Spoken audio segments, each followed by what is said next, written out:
and our presenter is Lacey Rowe. Lacey has been with the credit union for 7 years and says that her favorite part of the job is helping members grow their businesses. A couple of fun facts from Lacey. Lacey has 3 dogs. She recently graduated from Eastern Tennessee State University with a master's degree in digital marketing and loves to travel. So, Lacey, the floor is yours. Please take over. Perfect. Thank you so much, Bichelle, and thank you everybody for being here as well. So I'm just going to get straight into it because we do have a lot to cover, as Bichelle mentioned. First things first, the information given in this presentation is not legal advice or legal opinion and should not be construed as such. Please consult with qualified legal counsel as to your particular needs. The sources referred to in this presentation, including any products or websites, are for informational purposes only and do not represent any endorsement by the credit union of such products or websites. We're just telling you about them. So moving right along, what we're going to cover today, we're going to talk about choosing a business entity type. I'll cover the most common ones and kind of go over the differences between them.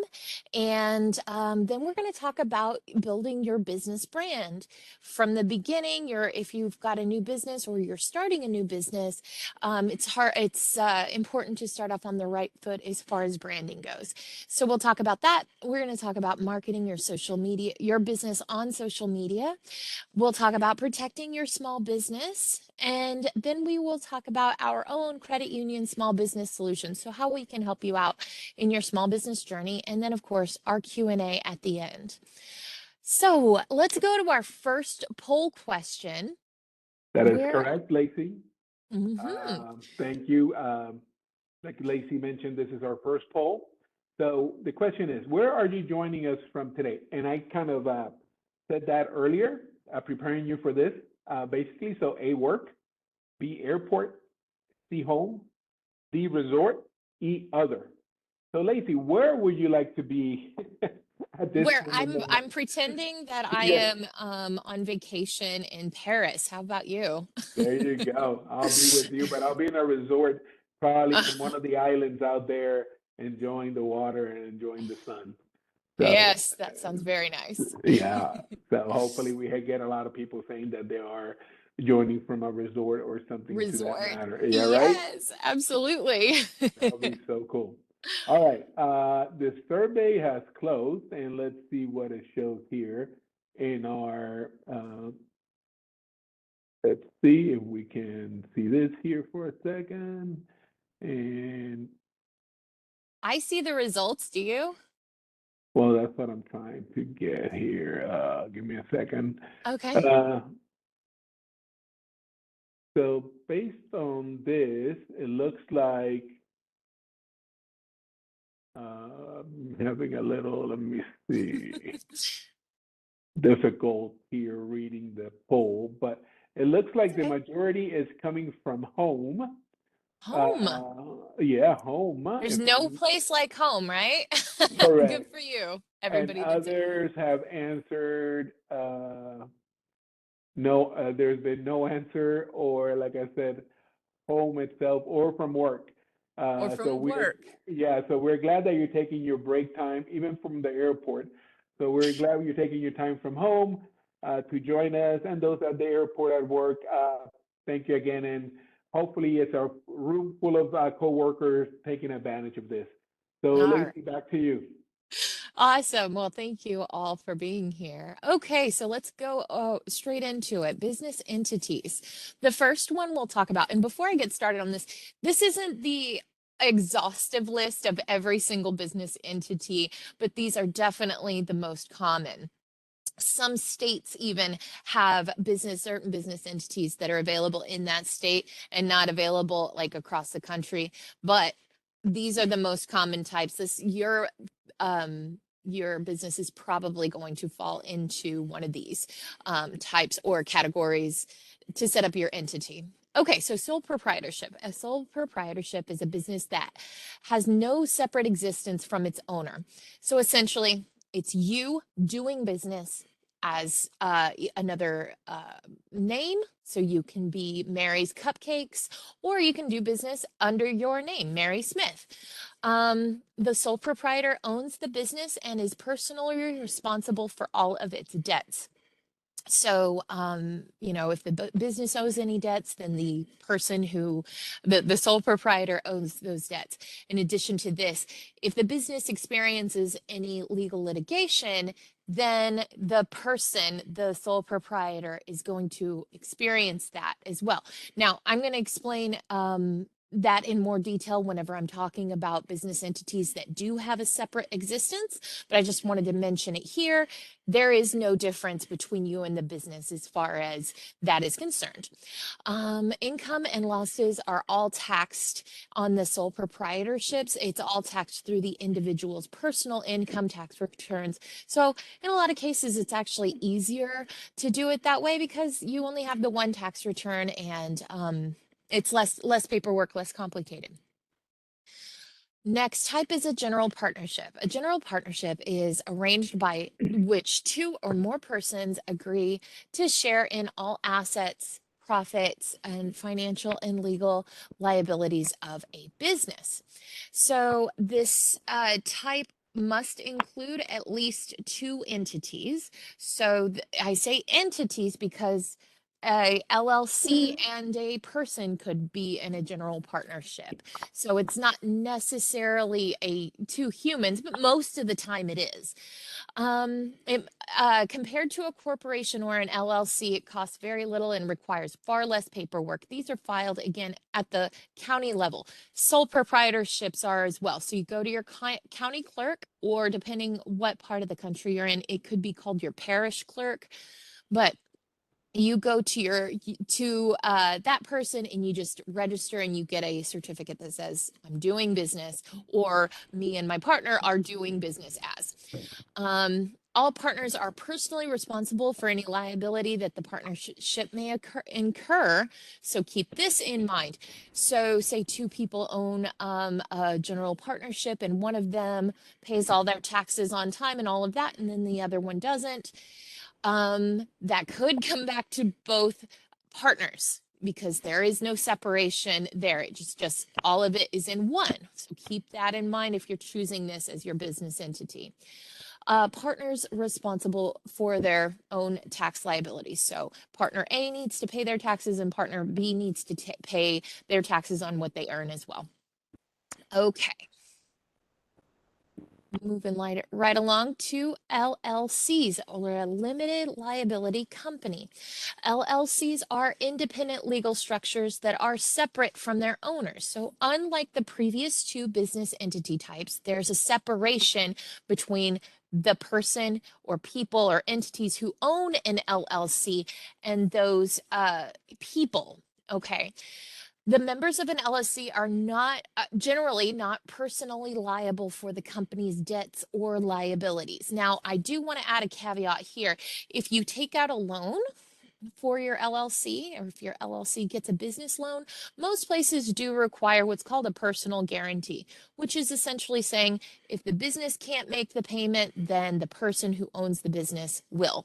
That's going to be required at a lot of places. It's not everywhere, but it's definitely is here at the credit union. So just keep that in mind. I don't want to be misleading. Registered, but there is a difference between you and the entity for legal purposes. So keep that in mind.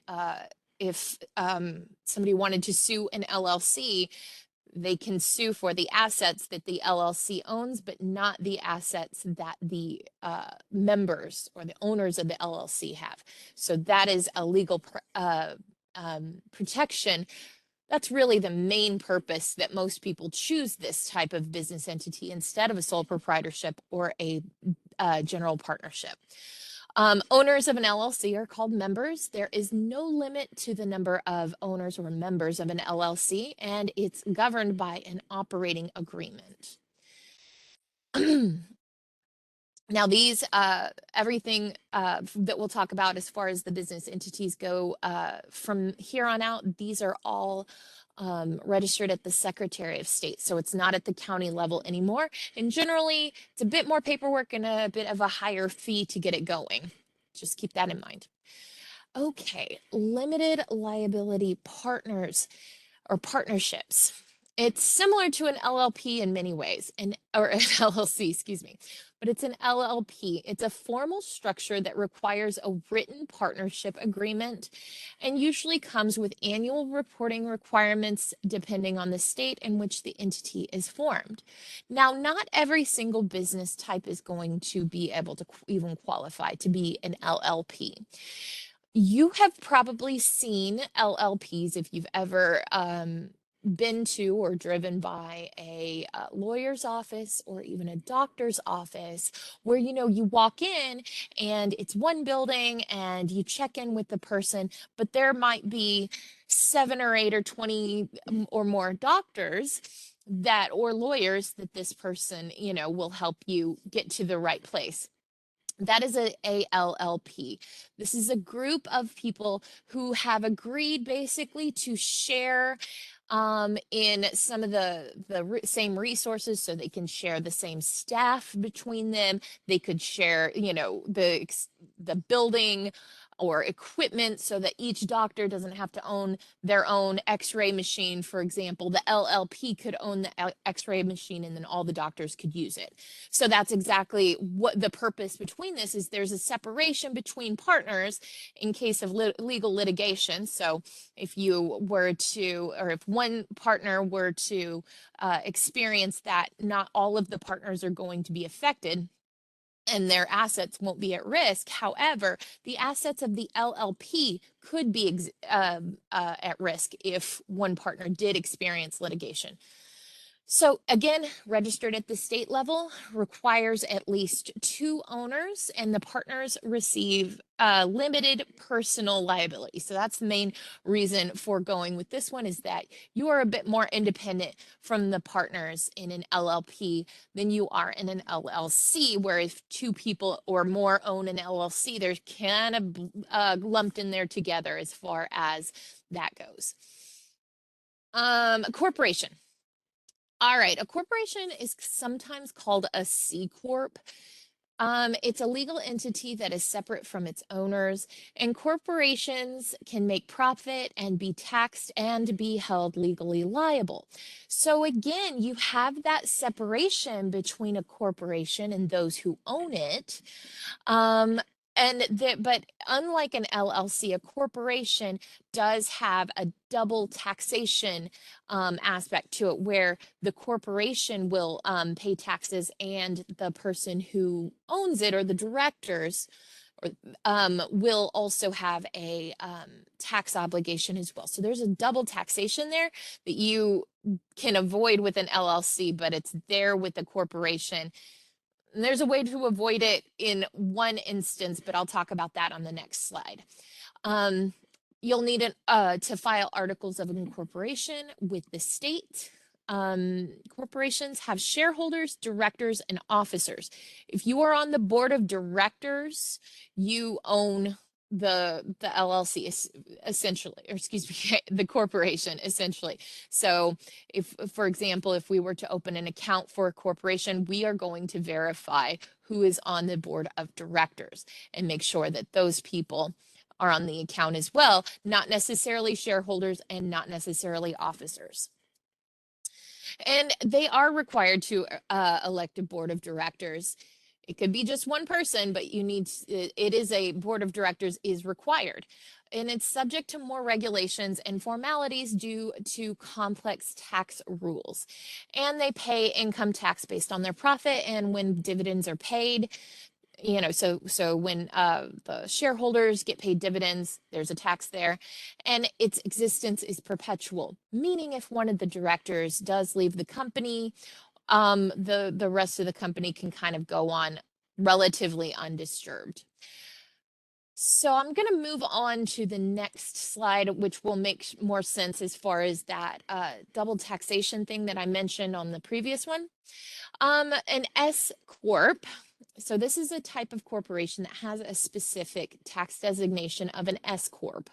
It's a special type of corporation designed to avoid the double taxation drawback of regular C Corps.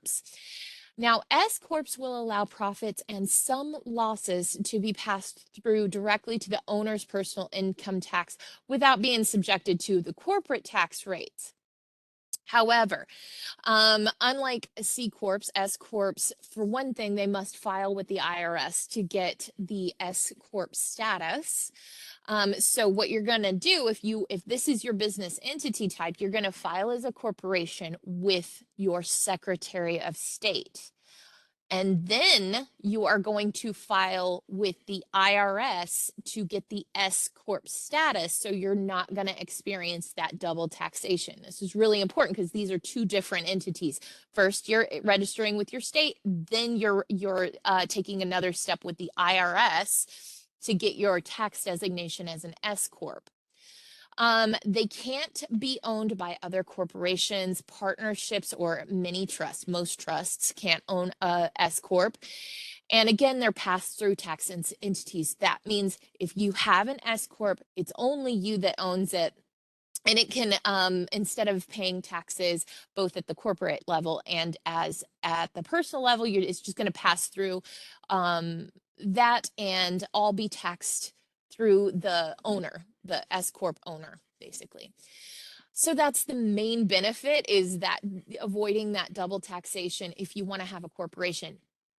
Now, also bear in mind, and this is just a quick, silly thing that I do want to mention, but S Corps and corporations of any kind are, again, required to hold annual shareholder or board of directors meetings.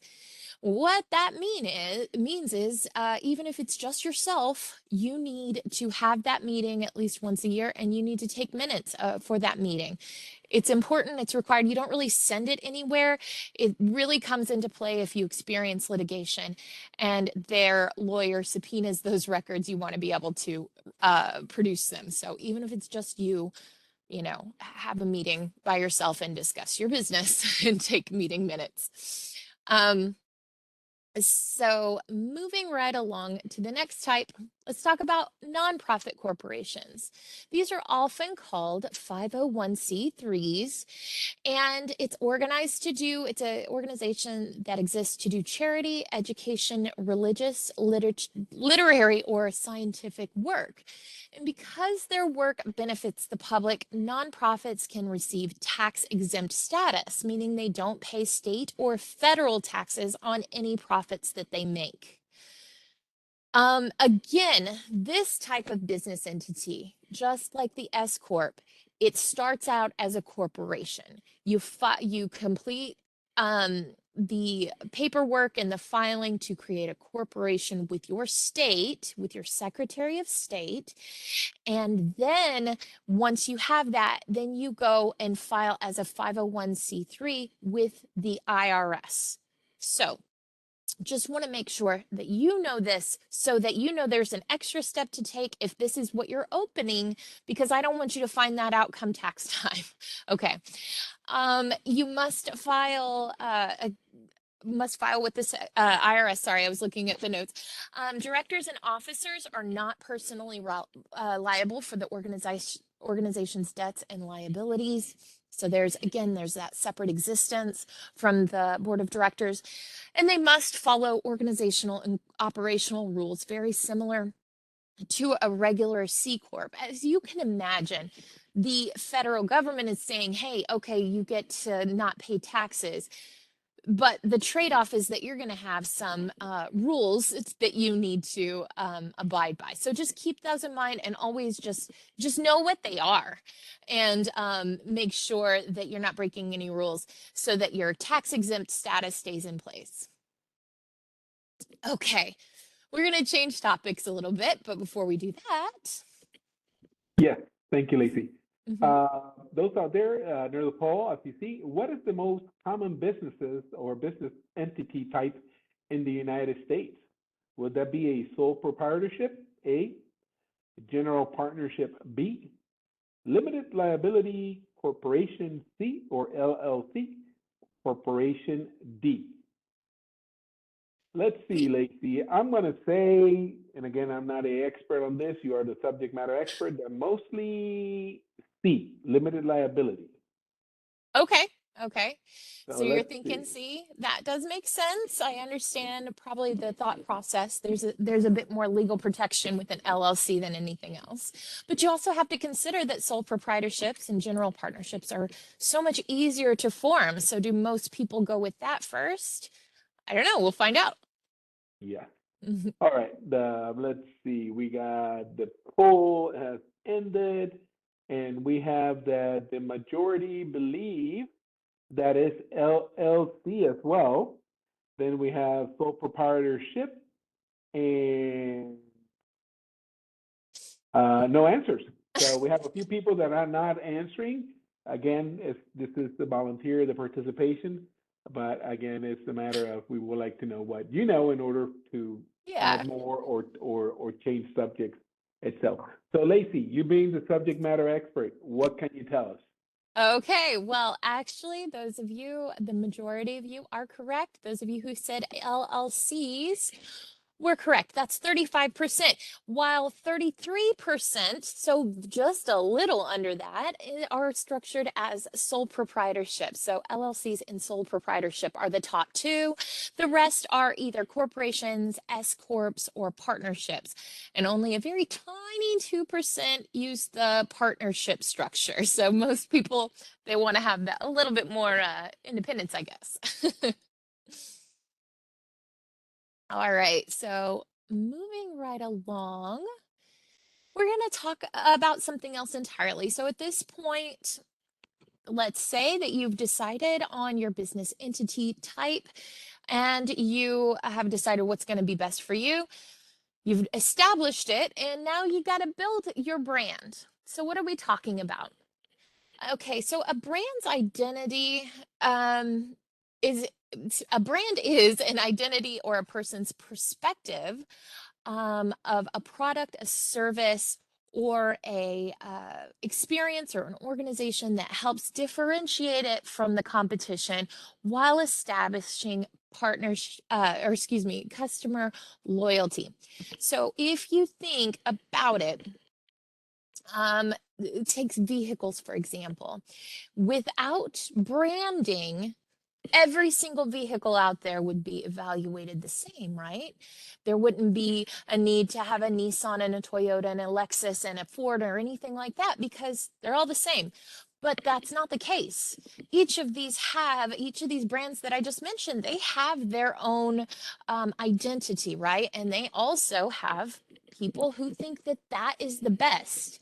And this is what we're going to talk about for you and your small business is creating that brand so that your customers or your clients think of your business as the best. Your business is the one that they go to for what it offers. Um, we're going to discuss how to kind of build that. So you're going to kind of start with a logo. This is just a visual image of your business. What you want to put some thought into is the typography, how it's written, the color or colors, the imagery that you're going to include, and additional elements such as the shape, the tagline, the slogan, tone of voice, and vocabulary. So don't let the logo decision slip by you. It is more important than you may think because if you think of logos, it really does. A lot of times they really do communicate who they're trying to do business with.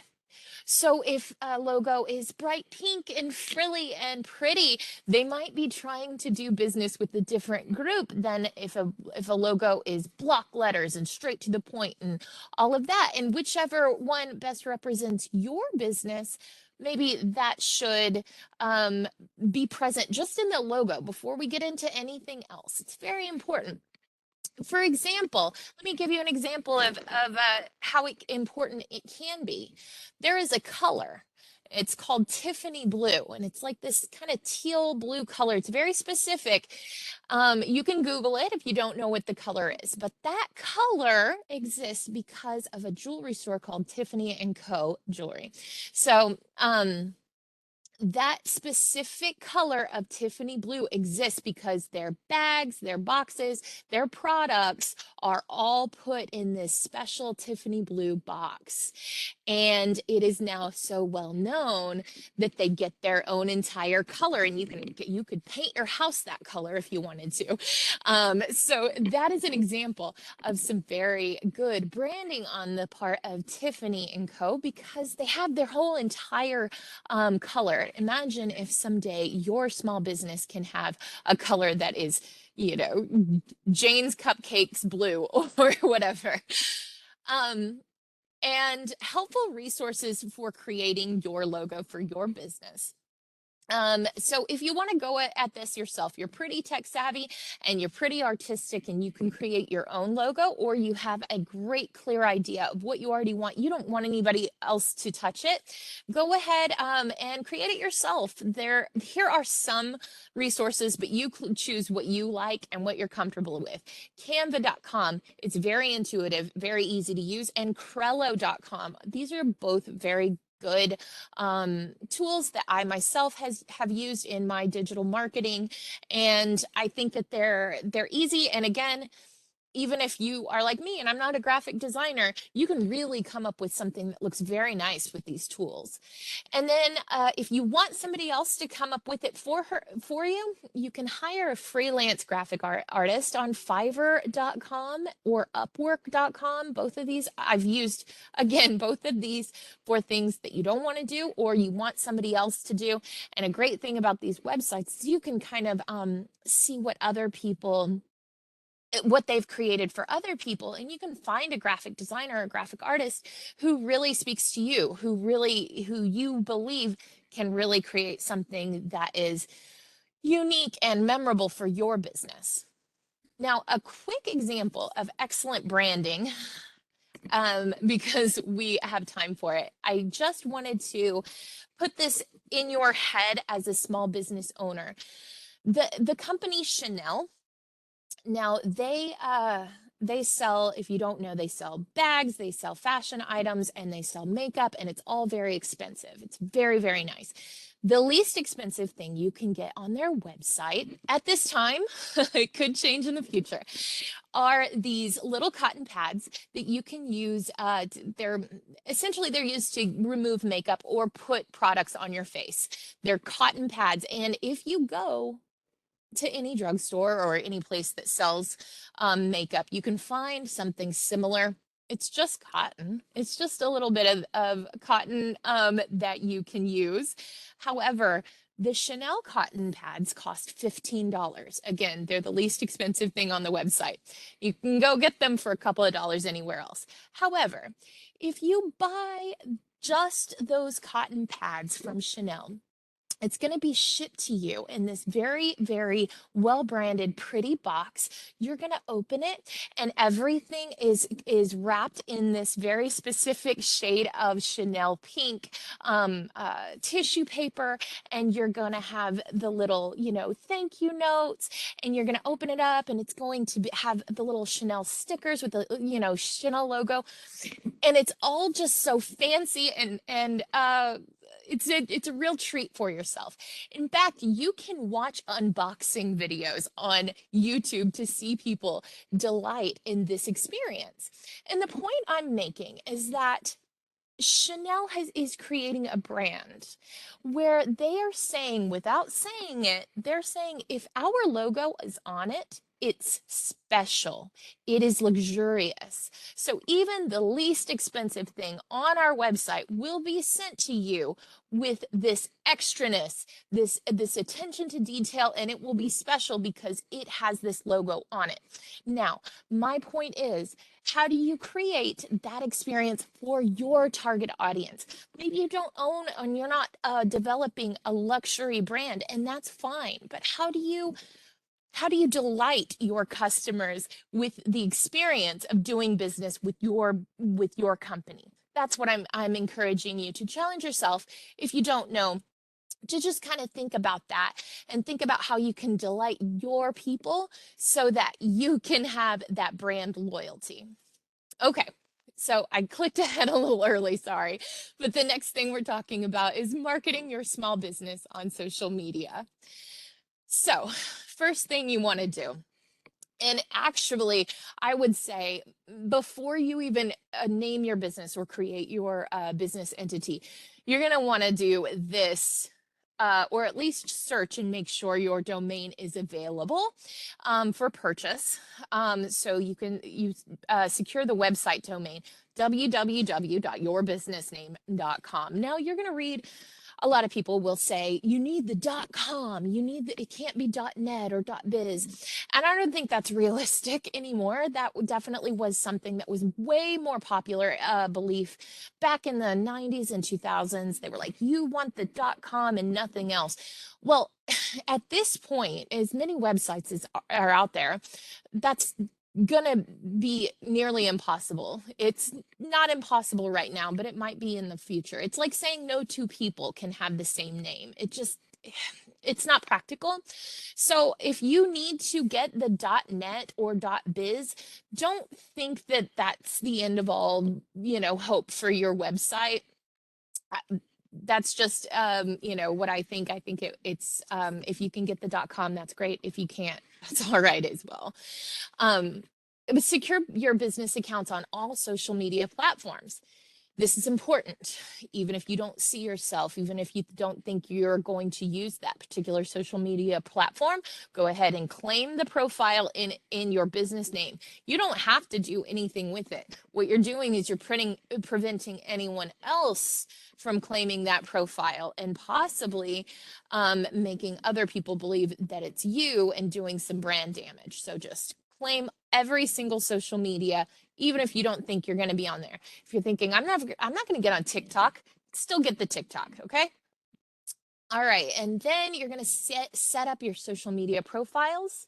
You're going to create a profile picture. If you want to use a picture of yourself, in some cases, that's perfectly fine, but a lot of people will use their logo.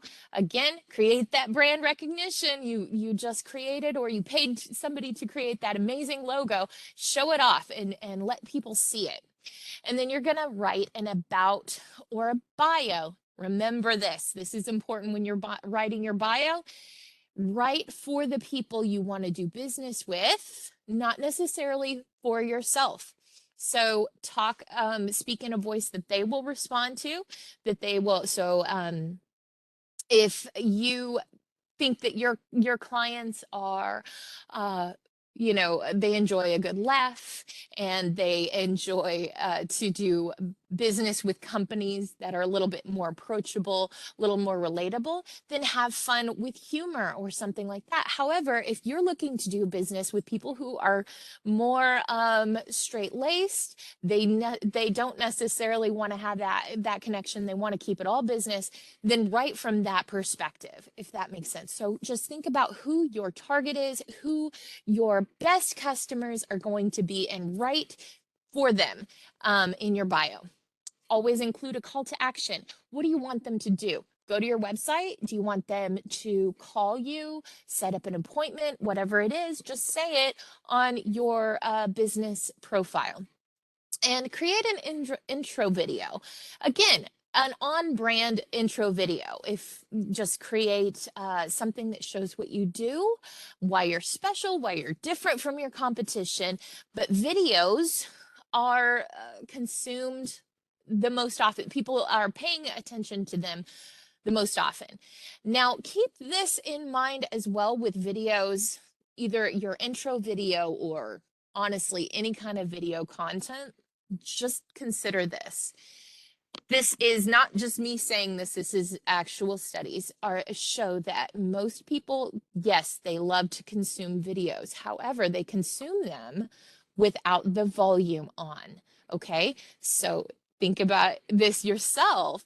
Are you scrolling social media at the doctor's office, or maybe at work? Maybe you're on your lunch break in a place where it's not appropriate to have the sound on, but you are scrolling through your social media. That's a lot of people. They're consuming these videos without sound. And the point I'm making is add captions or at least add the important words that you want them to be able to read, or you want them to know, because they're most likely not listening to the sound. And that's just a most social users kind of statistic. Create a great content that is valuable to your target audience. Again, and this is something that I really stress, social media, it needs to be adding a value to your target audience, not necessarily overly promotional, not all about you as your as the business. You want to create something that is going to be worth following and worth interacting for your social media followers, because engagement or comments and liking and sharing, that is what matters in social media. If you want anybody to see your content, they need to, your target audience or your followers, excuse me, need to engage with it. And we don't, as social media users, usually engage with things that are overly promotional. So keep that in mind, create great content. It's a lot of work. If you want to hire somebody else to do it, you can do that. Okay, moving on to protecting your business. You've done all this work, you've created this brand, now you've got to protect it. Again, claim your online domain on all social media profiles. That's the first thing you need to do to protect your brand. We kind of went over this earlier, so you kind of understand why.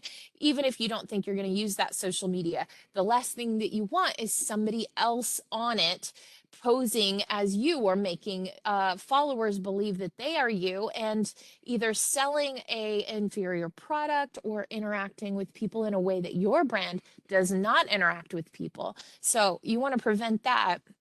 Make sure you're the only one that has that social media profile. Watermark your product pictures. I know those of you who are artists, this can be very difficult because you've worked so hard and you've taken beautiful pictures of your art or your design, and you don't want to put that watermark over it, but it really does help to protect you from people stealing your products. This is what I've seen happen, and you've probably seen it yourself, especially if you're an artist, is that they will snag your pictures from your social media or from your website, and they'll put it on their website. And then when people order from them, they don't get a good product. Okay, they get something that's not even close to as beautiful as what you're creating, and they think that you did it. They go online and they see you having those same pictures, and they're like, no, this is the company that's misleading, and you had nothing to do with that entire purchase or anything like that. So I've seen that happen to several artists who didn't deserve it. It's really unfortunate, but you just must watermark those pictures. Trademark, copyrights, and patents. Here's the differences. Generally, copyrights protect creative or intellectual work. So if you're a musician, if you are a writer, if you are, creating paintings, things like that, art, you're going to copyright it. Trademarks are going to protect your business name. So Mary's Cupcakes, trademarked. And phrases and logos and things like that. So you can get your logo off of Fiverr or create it yourself, and you can then trademark that logo. And it means that nobody can use that same logo or create something that is so similar to it that people might get them confused. And patents, now those are for those of you who have invented something. You've got a new process, you've invented a piece of machinery, software, something like that.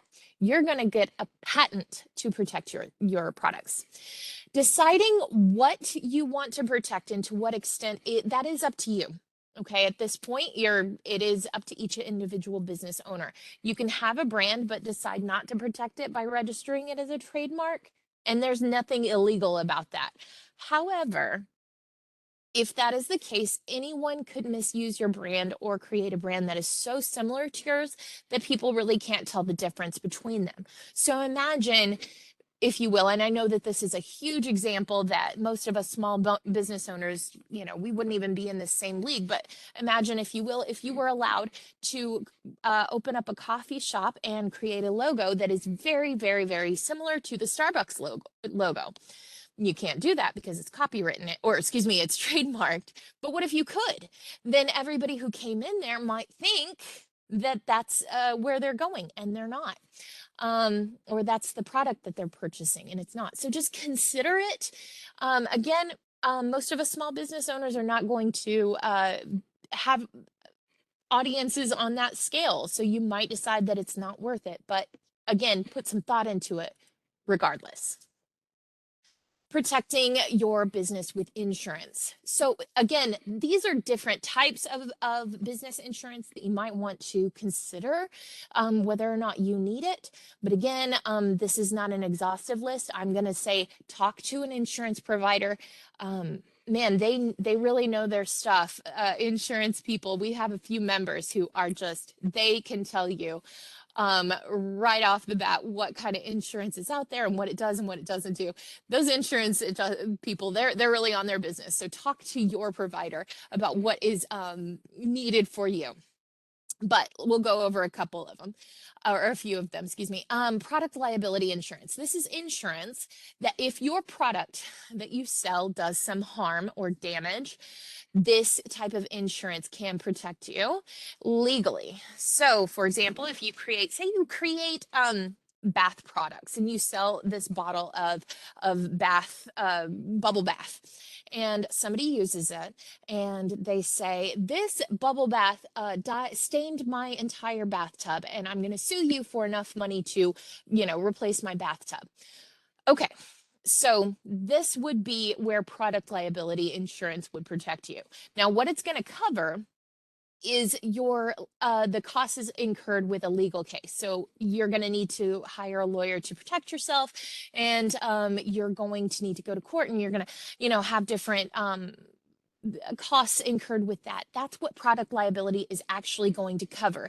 It doesn't necessarily cover if you're found responsible and you need to pay a certain amount. I just want to make that distinction, and I want to point that out just so you know. Again, ask your insurance provider for all the details. Talk to them about what it does cover and what it doesn't cover. All right, professional liability insurance. Very similar to product liability insurance, except for it's for those of you who offer a professional service. This is also called errors and omissions insurance. So if you fail to tell a client something, or you tell them something that ends up being wrong and it causes harm, then they could come back with you with a legal case against you. Professional liability insurance is what's going to protect you. Again, it's there to protect you, to help you pay for costs incurred with experiencing that litigation and not necessarily paying anybody off. Workers' compensation insurance, you've heard of this probably. It's called workers' comp. Workers' comp is actually required in a lot of states if you're going to have employees. So check your state laws and find out if you're required. But even if you're not required, workers' comp is a type of insurance that benefits both the worker and the employer, because most of the time what it requires is basically an agreement of, okay, workers' comp will pay out if you get hurt at work. However, you can't sue your employer for the fact that you got hurt. Okay, so it protects you, the employer. It also protects your employees. Property insurance. It's going to protect any property. So if you have a brick and mortar building, or even a room in your home, and it burns down, or the wind blows really hard and it knocks the fence down, or the sign, or any of that, the property of your business, that's what this covers. Home-based business insurance, that's for those of you who own a business out of your house. So for example, some people run hair businesses out of their house, where they'll fix your hair in their house, and their clients do come into their home and they serve them there. Now, it's possible that one of your clients accidentally trips and falls on the way in and they want to sue you for that. Okay. This is where your home-based business insurance you would want to have that. So if you have a home-based business, or especially if you're inviting clients into your home, definitely talk to your insurance provider about this type of insurance. Vehicle insurance you're already familiar with, but just if you're using your vehicle for business purposes, don't be under the impression that you are fully covered, and not necessarily. You might not necessarily be. So make sure you check with your provider, make sure you're fully covered and your LLC is covered or your corporation is covered in case of an accident. And then finally, business interruption insurance. This is something that is a very hot topic right now because we just experienced this COVID.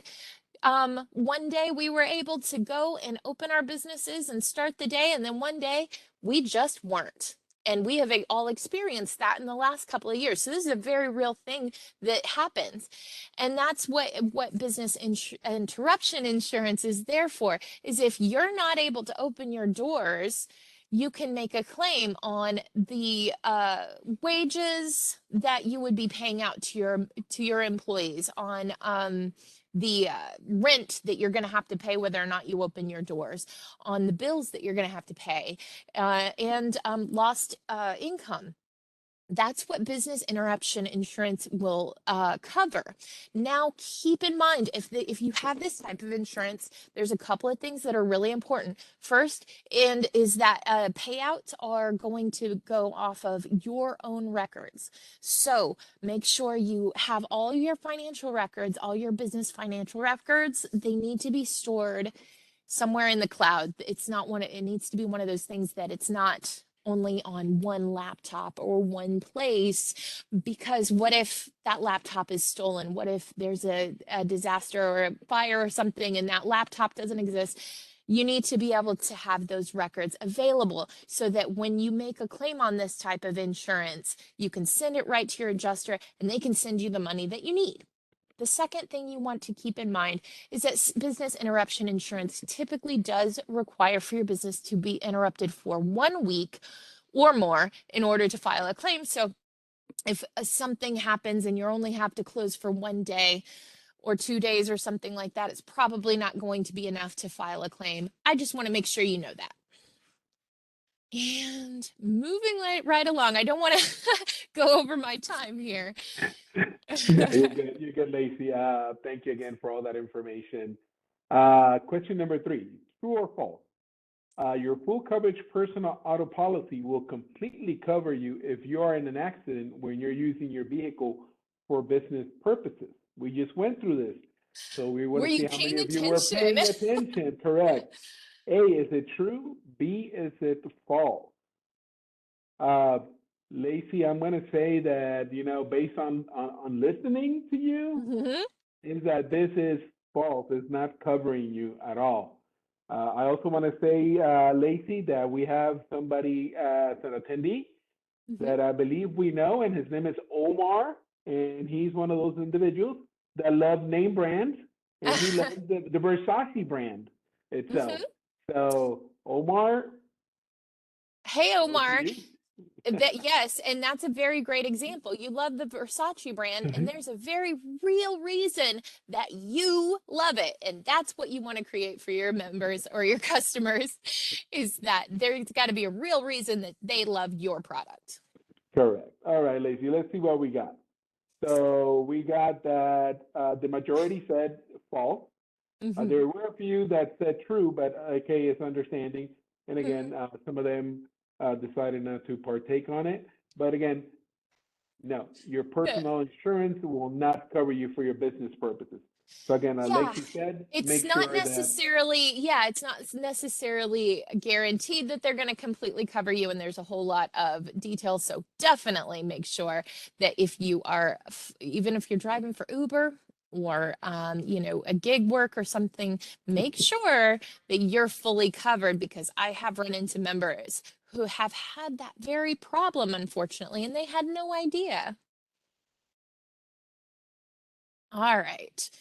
So, we're going to talk about we're going to change lanes altogether. We're going to talk about our business solutions. So at this point in the presentation, you've got your small business going. You're going to need a place to put all your money, and that's where we can provide you a business membership.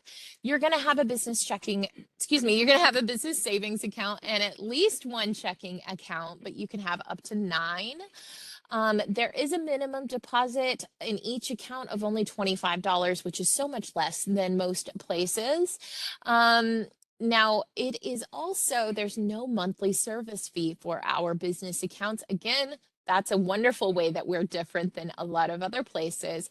However, make sure, and we will remind you of this when you open your account, but make sure that you enroll in online statements, because paper statements do have a $5 fee, but online statements, those are completely free. So if you enroll in online statements, you're not going to get any monthly service fees.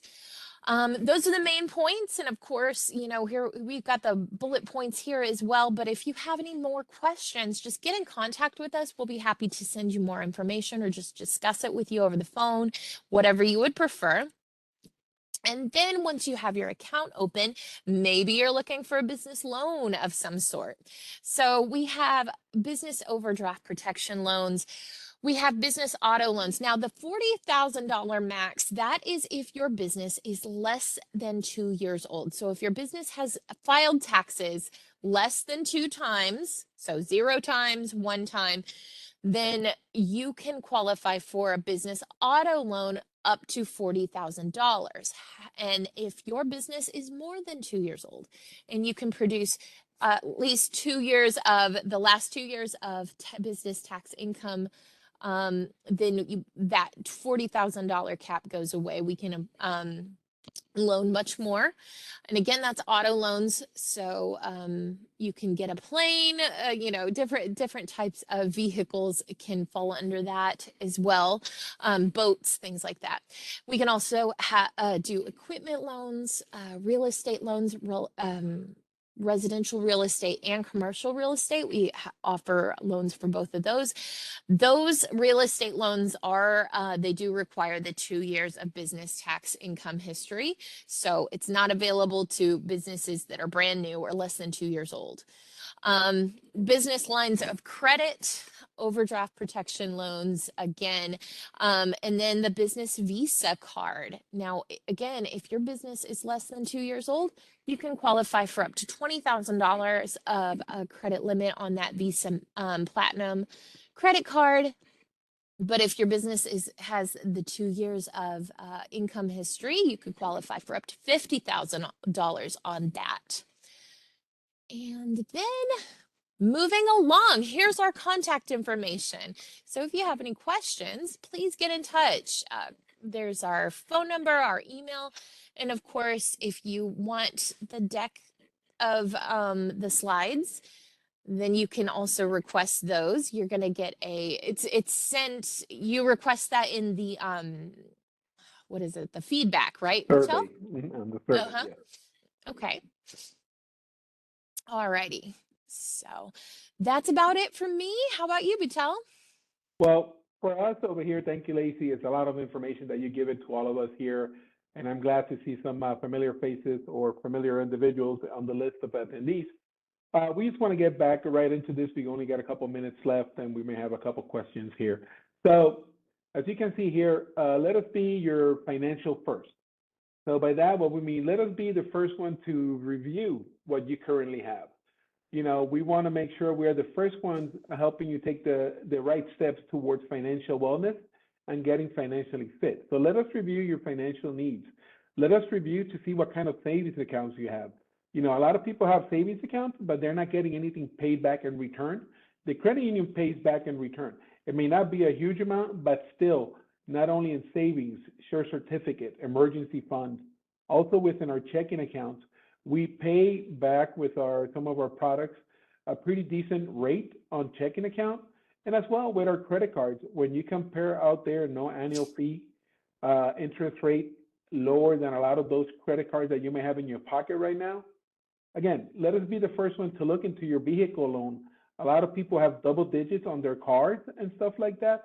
If we look at it, most certain, I'm pretty good that we're going to be able to help you with that. Mortgages, everything else. So again, let us be the first ones to look at your profile. Let us help you out because that's the purpose of the credit union. Also, we realize that a lot of you are already members. And again, we've seen a lot of those in the list. But for those that are not, keep in mind that in order for you to take advantage of any business services, loans, service products, it requires a basic membership with the credit union. So if anything else, consider opening a savings account, share savings account. That way you can get to know the benefits of being a credit union member owner. So when you scan this QR code here on the screen, it's going to take you to our credit union application to become a member owner. Towards the bottom, you're going to see if there's a promo code that you can enter. Of course, you'll enter BD4412, B as in Bravo, D as in David, 4412, and we'll credit in your account as a new member owner the first $6. So there's nothing to lose and everything to gain on this particular opening of the account itself. But remember that once a member, you're always a member. Doesn't matter if you decide to leave the air transportation industry, you go work for the city, you go and work for a different tech company or something, you are always a member owner of the credit union. That being said, I'm going to go back to the regular screen here where you can get information from the business services group itself. I also want to make sure that you realize, as she said, that the business services team has different products that they can offer you for your business. So at this time, if you were to open business services credit card, it has 0% intro rate on purchases for the first 6 months, and you will earn 1 connection point for every dollar in the purchases. Also, as he mentioned about checking accounts, if once you open your checking account within the first 60 days, the first $25 you spend, you will reimburse those $25. He also mentioned vehicles. Just to let you know, the rates for vehicle are as low as 2.45 on used or new. So again, one of the things that we want to make sure on your business, we can help you all the way from the beginning to the from the foundation to the creation itself. So one more thing that I want to mention before we are ready to wrap up is that on the week of August 15th through the 20th, we're celebrating Aviation Week, and we're going to have a big fanfare happening in the credit union itself. So please join us, visit us. You can have an opportunity to win one of 3 $1,000 cash prizes. So again, join us. Go to our page when it's closer to August 15th so you can register for the drawing. There's a lot of great things happening. Remember to give the gift of membership to your family members, coworkers itself. For every account that you refer as a member owner and it's open, you'll get $25. So that will be about $250 a year itself that you'll be able to earn. And last but not least, for any consumer loans, products and services or offers that we have, please visit us at aacreditunion.org offers. And like Lacey said, everybody that was in the webinar, when they get the survey, they can request a copy of the deck. They can answer more personal questions, and a subject matter expert will reach out to them. It can be a question in businesses, services, and any topic that the credit union or product or service itself. 1231, a lot of people were wondering about the webinar. How can they get a copy of it? How can they see us? Again, as you're probably aware by now, you can follow us on Facebook, Twitter, Instagram, and now on YouTube. You can view these different webinars that we have. This one and all of them, and they're all so good. So yeah, that is correct. Lacey has several topics helping you build, helping you create, helping you maintain, helping you expose your business out there.